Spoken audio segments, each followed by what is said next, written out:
Thomas and welcome to my 2004 Lexus SC430.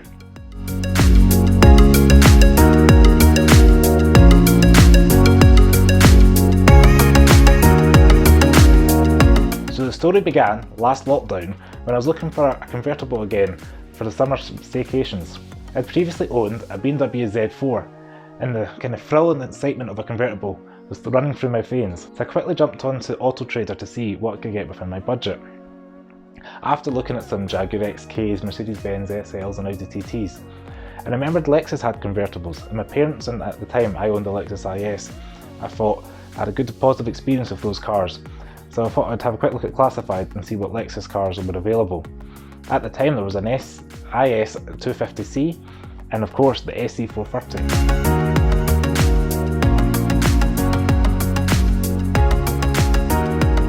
There wasn't too many available in Scotland at the time, and I searched further afield on eBay and Facebook, and I came across this one on Facebook Marketplace up for sale in Stockport. So I messaged the guy, and he actually lived in Wales, and the car was being stored in his son's garage in Stockport because he used it as a summer car himself. And a week later I sent the guy the cash, sight unseen, had never test drove the Lexus SC, any car, never mind this one. And I decided I needed to get it shipped because at the time, because of lockdown, we couldn't travel to England. So I went on, got some quotes, and a guy a week later came up with an Ford F-150, and the back of it was this SC430, which looked tiny by comparison. I remember the day very well, very excited, almost running down the drive as the guy was unloading it off the back on his trailer. I was very happy with my purchase because I hunted high and low for one in this spec or close to as. I didn't want one in silver or gold, and this one's finished in indigo ink pearl with a crew leather interior. And I was really happy with the car. Other things I had to do with the car when I first got it, it actually needed brakes and the wheels needed refurbed. I got the tyres done, fan belt changed, and the exhaust well, a lot of things that I never really knew about before buying the car. On the plan to do is the front bumper. It had a little bit of paint chipped from kind of stones and things like that, but it's starting to peel, so I want to get that fixed. And I had a little accident in the back, the wheel arch hit off the garage door one of the days last year. So I want to kind of get that buffed out, fixed, and looking back to pristine.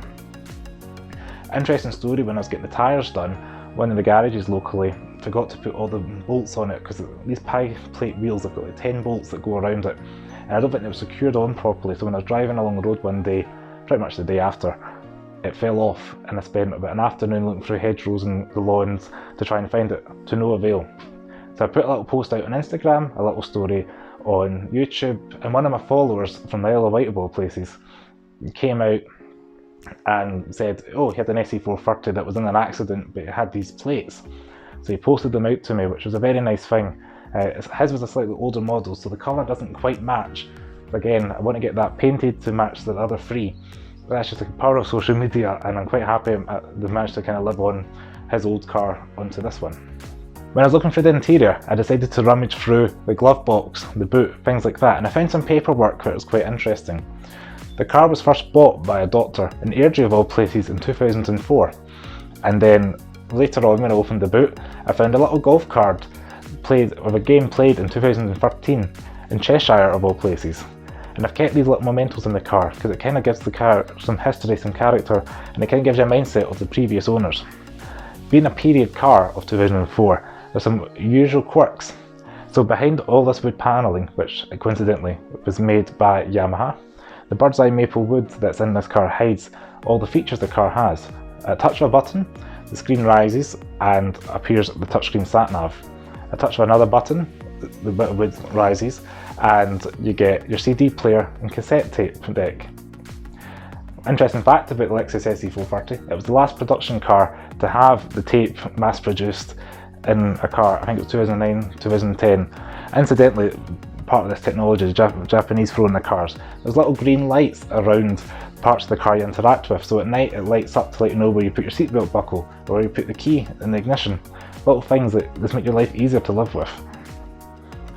The SC430, the 430 stands for 4.3 litre V8 that's in the car. That engine came straight out of the Lexus LS, and this was Lexus's first convertible hardtop V8 powered kind of everything. So some say the Lexus SC430 is a knockoff on the Mercedes-Benz SL being a folding metal hardtop. But the designers for Lexus sent the designers to the Côte d'Azur in south of France to take in the culture, drink the champagne, enjoy the beautiful weather and see the yachts. And that's kind of where the styling came from. So these headlights are kind of designed to look like a sailboat.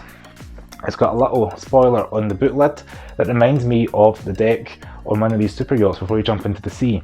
It's little things like that give the car that kind of nautical theme. Being the V8, it's my very first V8 I've owned. I have owned a V6 petrol before and 4-cylinder diesels, because I think everybody has in the UK at some point. The V8, of course, about high running costs, and this is no exception. I think I get about 22 to 23 to a gallon. On a motorway run, easily get 31 to a gallon. Part of the convertible experience, I took the car on the North Coast 500 last year. Being a Lexus, of course it's comfortable, and the V8 power, effortless miles of joy. Roof down, you can enjoy the Scottish weather when we could, when we had the dry days, unlike today, unfortunately it's raining.